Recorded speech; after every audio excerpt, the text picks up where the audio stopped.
ان کے پاس ایکسٹرا اتنی اماؤنٹ ہے کہ وہ سفر پر جا سکتے ہیں. اور پھر میں نے ایک جو جملہ عرض کیا میں پھر عرض کر دیتا ہوں کہ وہ سفر کرنے کے بعد ایسا نہ ہو کہ اس نے کچھ پیسے اتنے جمع کیے کہ وہ گیا, فیملی بھی فقیر نہ ہو اور وہ خود بھی فقیر نہ ہو. ایسا نہ ہو کہ وہ سارا خرچہ کرنے کے بعد واپس آئیں تو وہ سڑک پر آ چکے ہوں, یہ معاملات نہ ہوں. اور جو پیچھے فیملی ہے, میں نے عرض کیا وہ میں جملہ پورا کر دوں کہ جو پورا 1 مہینہ 40 دن یا 1 ہفتہ جتنے بھی دنوں کے لیے وہ گھر سے باہر ہے, اس کی فیملی کے اوپر تنگی نہ ہو, ان کو لوگوں سے مانگنا نہ پڑے, قرض ادھار نہ لینا پڑے. یہ استطاعت کا معنی ہے کہ وہ پورا سفر اور اب وہاں کے اخراجات پلس یہاں کی فیملی کے اخراجات وہ پورے کر سکتا ہے. تو ایسے شخص کو ہم صاحب استطاعت. اب حج کے دوران اگر کسی سے کوئی غلطی ہو جائے, ٹھیک ہے نا, تو پھر اس کا کفارہ کیا ہے, وہ کس طریقے سے معافی مانگ سکتا ہے؟ کوئی غلطی اگر اللہ نہ کرے کسی سے کوئی ہو جاتی ہے, کوئی حج کا جیسے کوئی رکن رہ جاتا ہے, کوئی بھول چوک ہو جاتی ہے, پھر اس کا کیا کفارہ ہوگا, وہ بھی بیان کیجیے گا. میں عرض کر دیتا ہوں. حج کے جو ارکان ہیں ان میں سے کچھ چیزیں جو حج کے فرائض میں سے ہیں, یعنی فرائض کا معنی یہ ہے کہ اگر فرض میں سے کوئی رکن رہ جائے تو وہ تو سرے سے حج منعقد نہیں ہوتا. اور کچھ حج کوئی بھی جو حج کے جو فرائض میں سے ہیں. پھر کچھ چیزیں ہیں جو واجبات میں سے ہیں. اگر کوئی واجب عمل رہ جائے تو اس کے لیے حج یا عمرے میں کوئی واجب رکن ہے, اگر وہ رکن رہ جائے یا اس کی ادائیگی میں کوتاہی ہو جائے تو اس کی صورت میں انسان پر دم واجب آتا ہے, لازم آتا ہے. اور دم بیسیکلی کہتے ہیں جو ہم قربانی کا ایک جانور ذبح کرتے ہیں, چھوٹا جانور, تو ایک بکرا وہ وہیں پر اس ایریا کے اندر, یعنی جو حج کا جو ایریا ہے جس کو ہم حرم کہتے ہیں, حدود حرم کے اندر وہ صدقہ کرنا ہوتا ہے. تو یہ بیسیکلی ایک اینگل اس کا یہ ہے. اس میں واجبات میں سے جیسے یہ ہے کہ اس نے حالت احرام کے اندر کوئی شکار کر لیا ہے, یا اس نے وہاں پر کوئی پتے توڑ دیے ہیں, یا اس نے کوئی جو مار دی ہے, اور اس طرح کی چیزیں جو حالت احرام میں, یا خوشبو لگا لی ہے. اچھا, احرام باندھنے کی جو نیت ہوتی ہے وہ کیا ہوتی ہے, وہ کس طریقے سے کرتے ہیں, اور اس کے جو آداب ہوتے ہیں نا, احرام باندھنے کے آداب بھی ہوتے ہیں, جی وہ یہاں پہ ایئرپورٹ سے کرنا ہے یا پھر وہاں پہ ایئرپورٹ سے کرنا ہے, یا کب کرنا ہے, یا ہوٹل سے کرنا ہے, یہ اس کے احترام بھی بتا دیں, سارے آداب بھی بتا دیں. میں اس پر ضرور آپ کی خدمت میں گزارش کرتا ہوں. ڈاکٹر صاحب کچھ فرمانا چاہ رہے ہیں؟ اچھا, بس میں استطاعت کے حوالے سے, کیونکہ ہم اس پہ بات کر رہے تھے, تو اپنے سامعین و ناظرین کو تھوڑا سا اور واضح کر دیں. استطاعت کا جب حکم دیا تو فقہا نے ہمیں یہ بیان کیا کہ 3 درجے کی استطاعت جو ہے وہ اس کا خیال رکھنا ہوگا. ایک مالی استطاعت جس کی طرف قبلہ جماعتی صاحب نے بڑی تفصیل سے اور بڑا واضح کر دیا اس کو, کہ مال اسباب کے طور پر اس کے پاس جانے اور آنے کا بھی زیادہ راہ ہو, وہاں قیام کا بھی زیادہ راہ ہو, اور پیچھے فیملی کا بھی واپس آنے تک کا کشادگی کے ساتھ نان نفقہ جو ہے وہ اس کو دیکھ کر جائے, اس کی طرف سے اسے تسلی ہو. نہ وہ فکر مند ہو, نہ اہل خاندان جو ہے وہ فکر مند ہوں کہ ہم نے پیچھے سے کیسے زندگی گزارنی ہے. یہ تو ہوگی مالی استطاعت. پھر ایک بدنی استطاعت ہے کہ ایک آدمی اس درجے پر ہو کہ وہ کسی نہ کسی درجے پر رہ کے بہت اعلیٰ ترین صحت میں نہ بھی ہو تو کم از کم بنیادی صحت کی جو حالت ہے اس کے ساتھ اس انداز میں ہو کہ اللہ کے گھر کی یہ جو ساری سفر کی جو عزت ہے اور برکت ہے اسے سمیٹ سکے اور خود اس کو اپنی زندگی کے اندر شامل کر سکے. یہ دوسری استطاعت ہے. اور تیسری جو درجہ ہے اس کا وہ یعنی اس کے ساتھ ساتھ سفر کی جو آزادی کی استطاعت ہے وہ بھی میسر ہونا ضروری ہے, کیونکہ دنیا میں بہت مرتبہ ایسا ہوا پچھلے اس 1500 سال کے اس خوبصورت خیر کے سفر کے دوران کہ کئی مرتبہ دنیا کے اطراف و اکناف میں ایسی صورتحال پیدا ہو گئی کہ لوگوں تک حرمین شریفین تک محفوظ سفر کرنا جو ہے وہ مشکل ہو گیا اور ناممکن ہو گیا, تو ان کے لیے بھی رخصت پائی جاتی ہے. اب الحمدللہ بحمدی تعالیٰ دنیا بھر سے ہم دیکھتے ہیں اور ہمارا دل بڑا ٹھنڈا ہوتا ہے کہ 6 کے 6 آباد بر اعظموں سے لوگ جو ہے نا وہ وہاں آتے ہیں اور سہولت کے ساتھ وقت سے پہلے اہتمام کر کے آتے ہیں, اور وہاں پر بھی یقیناً ایک بہتر انداز میں زیادہ پروفیشنلزم کے ساتھ اور زیادہ جدید سہولیات کے ساتھ لوگوں کے لیے سفر کو اور اس ساری عبادت کے مراحل کو جو ہے وہ آسان بنا دیا جاتا ہے. کیا بات ہے, ماشاءاللہ. ہم جنریشن کے لیے, یوتھ کے لیے, جینزیز کے لیے اور لوگوں کے لیے یہ پورا شو کرتے ہیں, آپ کو پتہ ہے. تو ہر حساب سے سب کو پتہ ہونا چاہیے کہ چہرے کا نقاب کیوں نہیں ہے, کیونکہ آج کل کی بچیاں بات کرتی ہیں اس بارے میں کہ جب حج کرنے کے لیے جاؤ وہاں پہ خانہ کعبہ میں, وہاں پر تو چہرے کا نقاب ہے نہیں, تو یہاں پر ہمیں کیوں کہا جاتا ہے کہ چہرے کا نقاب کریں. تو یہاں پر ایک سوال بھی اٹھتا ہے, کیونکہ اسی حساب سے منسلک ہو رہا ہے سوال, تو جواب دے دیجیے گا. یہ بیسیکلی جو حجاب یا نقاب ہے اس کو اسلامی شریعت کے اندر یعنی جو چہرے کا چھپانا ہے اس کو پابند نہیں کیا گیا, کہ چہرے کا چھپانا باہر صورت جو ہے وہ فرض اس کو قرار نہیں دیا گیا. اس کے درجات ہیں کہ ایک تو انسان کی اپنی شخصیت ہے کہ وہ خود یہ فیصلہ کر سکتا ہے کہ اس کے لیے وہ یہ کرنا چاہتا ہے, اس کو اپنانا چاہتی ہیں, ہماری بہنیں ہیں تو وہ کر سکتی ہیں. میں کچھ لوگ کہتے ہیں نا میں غیر محرم کو اپنا چہرہ بھی نہیں دکھاتی, میں تو یہ ایسا کرنا پردہ چاہ رہا ہوں, یہ اس کا فیصلہ اس انہوں نے, حساب سے وہاں پہ جی بالکل اسی طرح ہی ہے, تو اس کا فیصلہ انہوں نے خود کرنا ہے. دوسرا جو چہرے کو چھپانے کی طرف جو احباب جاتے ہیں وہ کثیر تعداد میں اس وجہ سے جاتے ہیں کہ جیسے آقا علیہ السلام کے در دولت پر حضور کی امہات جو ازواج مطہرات ہیں ہماری امہات المؤمنین ہیں وہ موجود تھیں. تو ایک صحابی تھے جو نابینا تھے, وہ بھی تشریف لائے. تو ام المؤمنین سیدہ عائشہ صدیقہ رضی اللہ تعالی عنہا وہاں پر موجود تھی, تشریف فرما تھی. تو حضور نے آپ کو حکم فرمایا کہ آپ اندر چلی جائیں. تو اس پر انہوں نے عرض کیا کہ یا رسول اللہ یہ تو نابینا ہیں, یہ تو نہیں دیکھ سکتے. تو حضور نے فرمایا آپ تو ان کو دیکھ سکتی ہیں.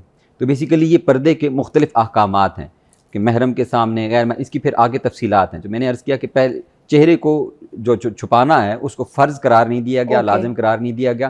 اس کا ایک ڈیسیجن آپ خود کرتے ہیں. دوسرا حالات کے مطابق بعض اوقات یہ واجب قرار پا جاتا ہے کہ اگر معاشرے کے حالات خراب ہوں اور اس طرح کی کنڈیشن ہو یا اس طرح کی کوئی محفل ہے جہاں پہ آپ کو اپنا چہرہ چھپانا لازم قرار پاتا ہے.